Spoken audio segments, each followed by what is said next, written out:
Syederalun 5 kg sabu-sabu berhasil diamankan petugas Bandara Sultan Iskandar Muda Blang Bintang Aceh Besar.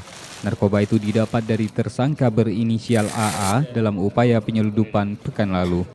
Sebelum ditangkap, setengah dari total barang haram itu bahkan sudah berhasil melewati pemeriksaan X-ray bandara.